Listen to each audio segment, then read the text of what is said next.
Mas Haris Saripudin, Ketua DPRD Kabupaten Kulon Progo. Mas, setelah dilantik menjadi pimpinan DPRD Kulon Progo, bagaimana Mas keberadaan DPRD Kulon Progo hingga hari ini? Oke, terima kasih bahwa kami di Kulon Progo salah satu kabupaten dari 5 kabupaten kota di daerah istimewa Yogyakarta. Kami berpenduduk sekitar 445.000. Di wilayah kami pegunungan dan juga pantai. Jadi kami di pegunungan, kalau di Jogja namanya pegunungan Menoreh. Jadi batas kami di utara itu Magelang, barat Purworejo, selatan Samudra ya, timur Bantul dan Sleman. Jadi kami adem ayem, siap berkolaborasi dengan Bupati baru, siap bersama-sama dengan Bupati baru membawa kelompok ke depan lebih baik, lebih maju, sejahtera, adil dan makmur. Bagaimana Ketua melihat sosok Bupati Kabupaten Kulon Progo yang sudah dan akan dilantik hari ini?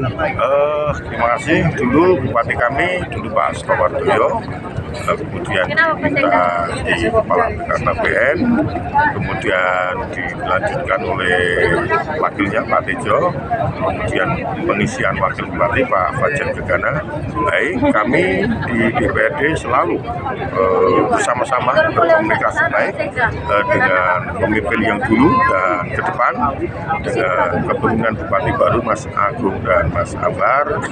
Kami siap untuk berkolaborasi, siap bersama-sama, bergotong royong, bersatu padu membangun Kulon Progo yang baik.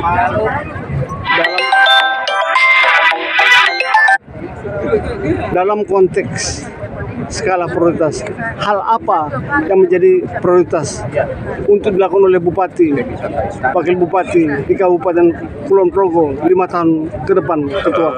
Masih banyak hal yang harus diperbaiki, diteruskan. Di samping pembangunan fisik, juga beberapa hal yang harus diprioritaskan, terutama dalam rangka pengentasan kemiskinan di Kulon Progo. Karena kami di Kulon Progo adalah salah satu kabupaten yang paling miskin di daerah istimewa Yogyakarta. PAD kami hanya di angka 350 miliar, itu sangat kecil sekali untuk bisa menopang pembangunan di Kulon Progo, dan tentunya juga ke depan bagaimana pemimpin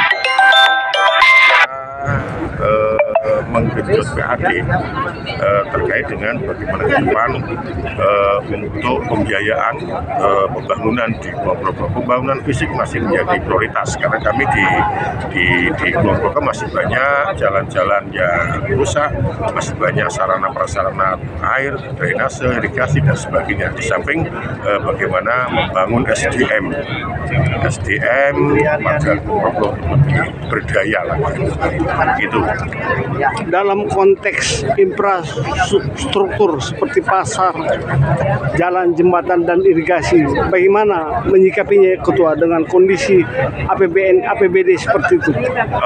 Skala prioritas. Jadi memang ada beberapa hal yang menjadi skala prioritas di kami, yang memang kondisi perekonomian, sarana prasarana jalan yang banyak yang rusak, kemudian sarana perekonomian juga, sarana pendidikan juga, banyak sekolah-sekolah yang mohon maaf harus diperbaiki, sarana pasar yang juga pasar-pasar tradisional juga perlu perbaikan. Nah, ini juga menjadi prioritas. Nah, ini kita berharap juga ke depan Bupati baru bisa bagaimana membangun komunikasi dengan pemerintah pusat untuk bisa bagaimana program-program bisa masuk ke Kulon Progo, dan tentunya juga skala prioritas. Artinya dengan kondisi negara kita yang baru seperti ini, semua direfocusing, ini menjadi sesuatu yang harus kita lakukan bersama, bagaimana ke depan prioritas pembangunan ini juga kita prioritaskan bersama dengan ini menjadi sesuatu yang harus dipertimbangkan. Jadi bagaimana skala prioritas pembangunan ke depan.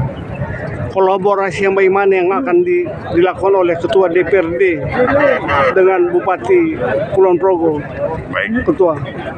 jadi kami membangun komunikasi kami baik dan kami siap berkolaborasi, siap mendukung sepenuhnya kebijakan dan juga kepemimpinan Bupati baru ini. Kalau berbicara warga Kulon Progo, kira-kira apa yang menjadi mata pencarian nafkah warga di sana? Sebagian besar kami di petani, karena kami daerah pertanian, kami masih dibilang pelosok, jadi di gunung, kemudian di pegunungan juga petani-petani pekebun, kemudian di daratan rendah juga kita semua petani.